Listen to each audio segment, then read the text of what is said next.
Welcome to Sound Health on Lagos Television. I am Ola Sumbo Mudupe. We bring you Sound Health every Tuesday at 6:30 p.m. and we try to enlighten members of the public on trending health issues from around the world. Today we are looking at re-emerging infectious diseases. Between late last year and early this year, there were reports of disease outbreaks around the world, from HMPV to Ebola virus from Sudan, Zika, cholera, as well as Lassa fever in Nigeria. The World Health Organization said new strains contributed to this development. The World Health Organization was worried and tried to encourage members of the public, especially key partners, to ensure this development is mitigated. This is our focus today on the program. Stay tuned. The conversation begins after this break.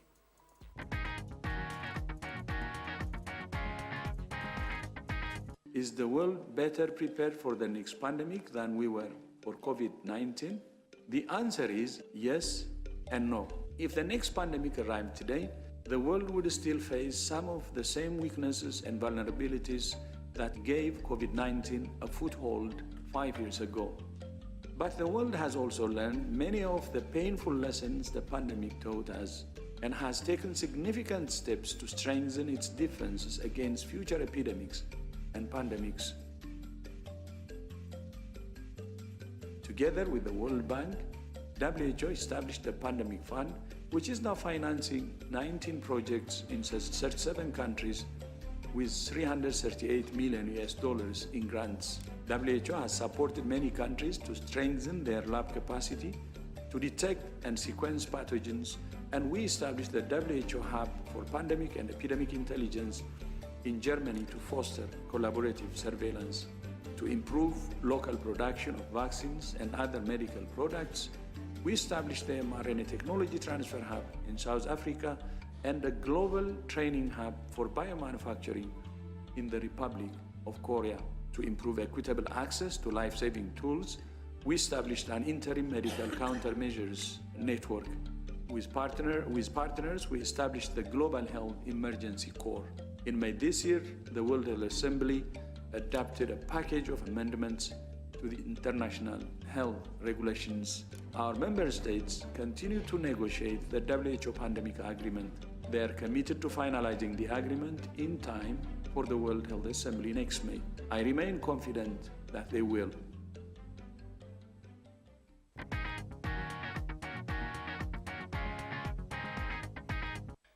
The program is still Sound Health on Lagos Television, and to look at re-emerging infectious diseases on the program today is Dr. Kolawole Oladipo. He is an associate professor of infectious diseases and genomics with the Department of Microbiology at the Adeleke University. He is also fellow of the Nigerian International Indian Council of Medical Research, African Union STRC, honorary associate professor, Department of Chemical Engineering, Birmingham University, UK, and he is also the founder of Elix Biogen Institute in Ogbomoso. Thank you so much for joining us, Dr. Oladipo Kolawole. Oh, thank you. I'm very glad to be on the show this evening. Thank you so much. Nigeria is not left out of these disease outbreak, reports of disease outbreak. China also reported the HMPV, as well as Sudan reported the Ebola virus late last month. Tell us, is this a cause of concern for the public? Well, I think there's nothing to worry about because resurgence of this disease, we have something we call emerging and re-emerging infectious disease. So these are diseases that already have been existing. It's only that there are some factors that could have led to the resurgence of some of these pathogens, because all of them are, most of them are either zoonotic from animals and they spill over to the human population. And also, environmental and climatic factor is responsible for things like this, like deforestation, change in the weather, then increased human wildlife interaction. People go for safari, they go into the game reserve, they visit animals, all this stuff. Then we cannot but talk about our weak healthcare system. And you can see what is going on globally when US has already reduced or even pull out of WHO, pull out of USAID, and those are the adverse effects. And you can see that it's like coincidence that the time Trump is making that decision, a lot of other things are just coming up. Then we have urbanization and globalization because we have more people now that travels and travels facilitate uh, faster disease transmission. So those are one of the factors. Then we have what we call vaccine hesitancies and misinformation. Most of this pathogen because we have different people that believe that vaccine is bad or they want to use it to destroy a population in Africa, making it difficult for people to take vaccine for vaccine preventable diseases. So these are some of these factors that we can say that it's actually affecting the spread of infectious diseases. Okay, do they have anything in common? Are there common trends with these disease outbreaks? Yeah, Ebola is something that is with us, and if you look at it, there are particular seasons of the year that we keep recording these pathogens outbreak, and that shows that climate has a lot of role to play in the outbreak of diseases. And you can even see that when we talked last time we talked about COVID, it has to do with a particular season. If you look at flu, influenza, it has to do with a particular season. So there are seasons, and that's why I say that our health system, surveillance health system, is very weak.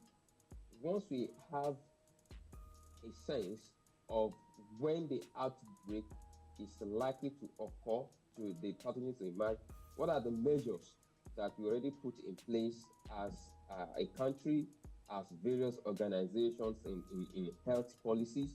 So those are the things that we need to look at it critically. So it's something that occurs often and often, and that can lead to the outbreak if care is not actually taken. According to the World Health Organization and the Johns Hopkins University, these developments could occur when we see new strains, when new strains happen.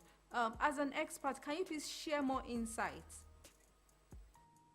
Yeah, it's a study, and we need to do more of it. In the law of evolution, you know, there is something we call environmental pressure. As much as you want to curtail a particular pathogen from not existing, and the pathogen will try to have a pathway that is different from what it has. I used to tell my students in class that as a religious person, as a child of God, that when God tells us that we should go into the world and procreate, as much as we want to stop this pathogen from infecting us, they also devise another means by fulfilling the law of the nature for them to procreate. And that is why we can now see new strains emerging.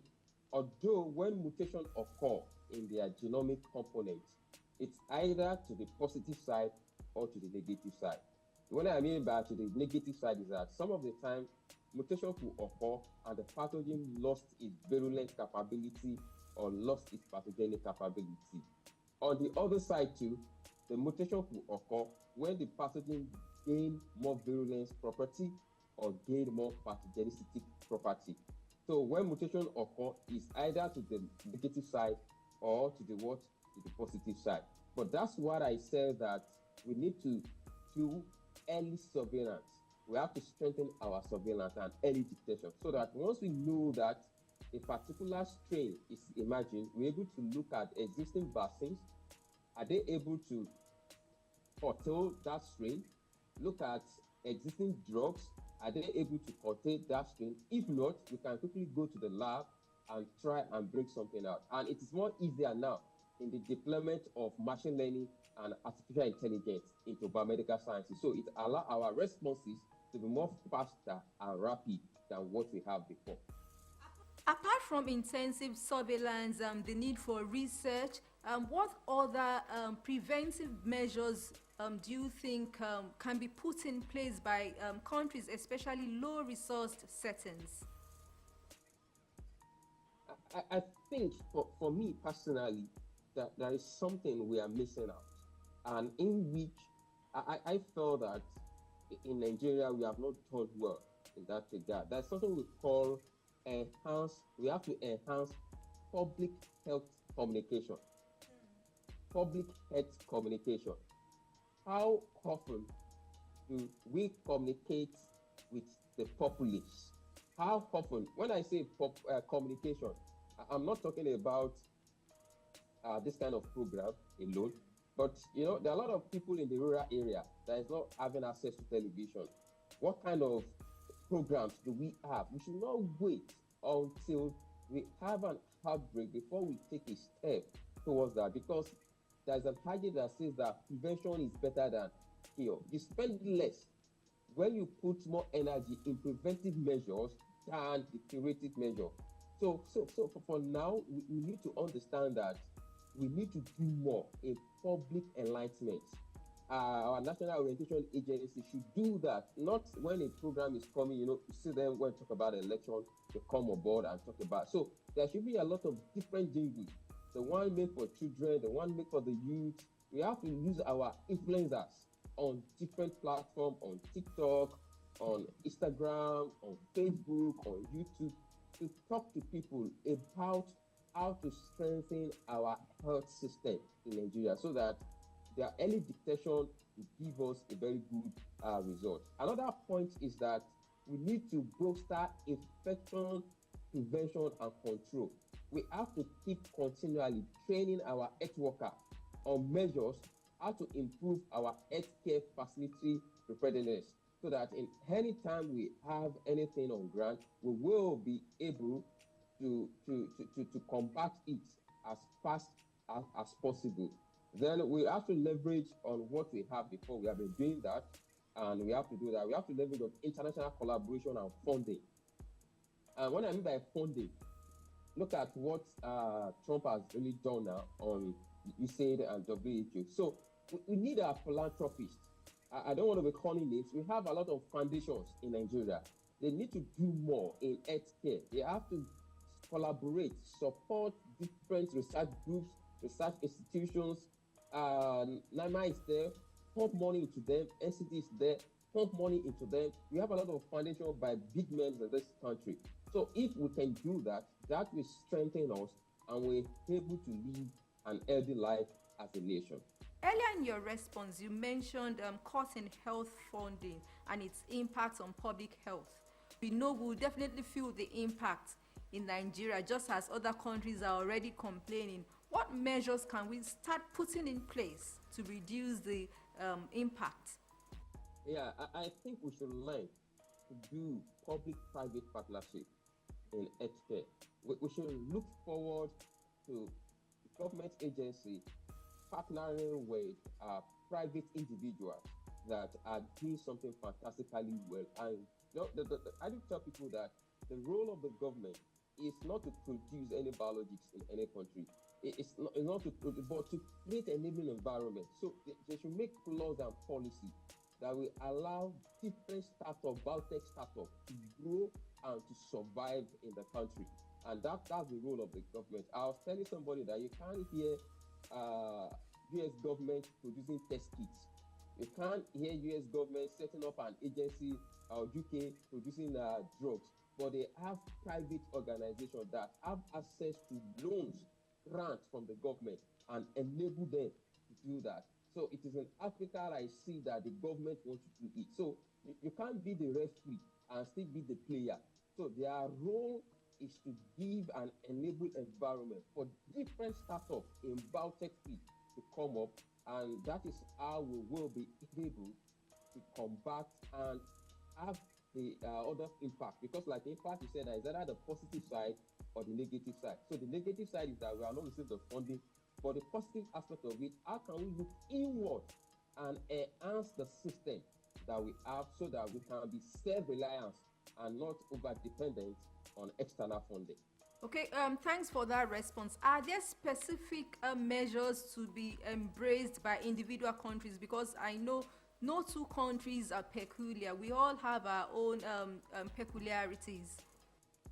Okay, when it comes to health system, we need to work together as a country because we share borders. And that's where you see what African CDC is doing because they are trying to coordinate the health system in the whole Africa.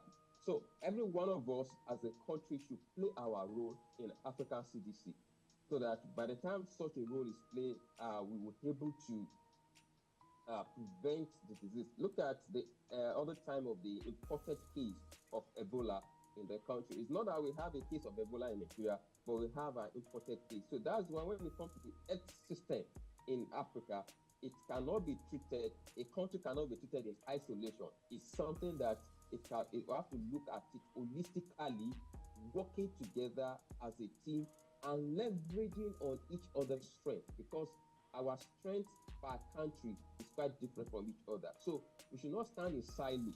That is essence of my discourse. We should not stand in silo as a country, but work together as a brother and sister, the same family in the context of Africa. So that is what the advice I can really give them.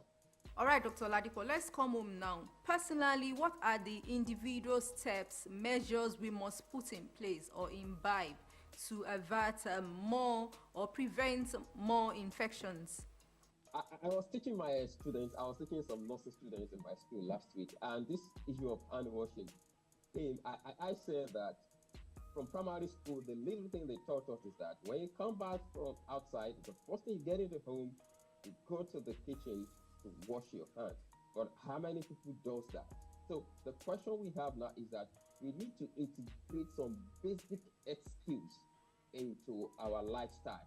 During the era of COVID, you see at the junction, you see hand washing, you see hand sanitizer. Once it died down, it went off.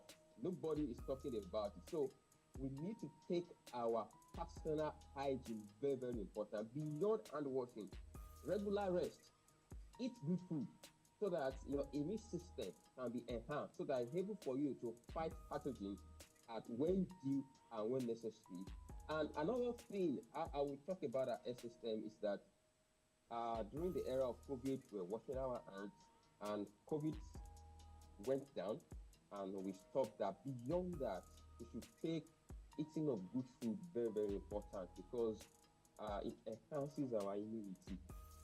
And once our immune system is strong, we're able to fight a lot of diseases. Then, when we observe something that is wrong with us, we should not wait until we get to the climax. We should visit appropriate health accredited, approved health center for proper treatment so that they can do proper clinical diagnostics. So when we have all these, it will be easier for us. Then we spoke last time about vaccination. So when we need to take our vaccines, let's try and take it, which is very important. There are a lot of programs that the government is doing in making vaccines available for different age groups. So once we hear about that, we should take note of it and make use of the opportunity as at when due. Okay, your final words as we wrap up now. We cannot but always be experiencing emergence and re-emergence of pathogens that is liable to cause infectious disease. So we should strengthen our health system for early detection, and we should invest in our private organization, corporate organization that have to do with startup in biotech, so that we will not be over dependent on external help, so that we can have local homegrown solutions to our problem. And I know that Africa is blessed, Nigeria is blessed with good brains, with good hands. Together, we can do this. Together, we can achieve it. And this will reduce our over-dependence on external help and external funding. Thank you so much. All right, invest in public health, especially biotech startups. Funding research would reduce the impacts of disease outbreak and also step up preparedness across board. Dr. Kolawole Oladipo, thank you so much for your time and expertise on sound health. Thank you so much. I'm very grateful for the platform. That was Dr. Oladipo Kolawole, Associate Professor of Infectious Diseases and Genomics with the Department of Microbiology at Adeleke University. He is also a fellow of the Nigerian International Fellow of Indian Council of Medical Research, African Union STRC. He is also Honorary Associate Professor, Department of Chemical Engineering with the Birmingham University, UK, and founder of Elix Biogen Institute in Ogbomosho, Nigeria. Thank you so much once again. Sound Health continues with trending health report from around the world. Please stay tuned.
Well, this is where we say thank you on today's episode of Sound Health. Key players need to collaborate on public funding. They also need to ensure partnership between public and private health sector.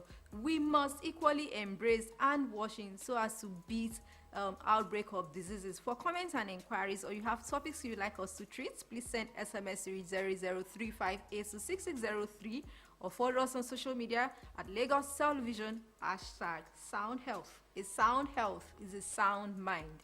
Make healthy living your choice.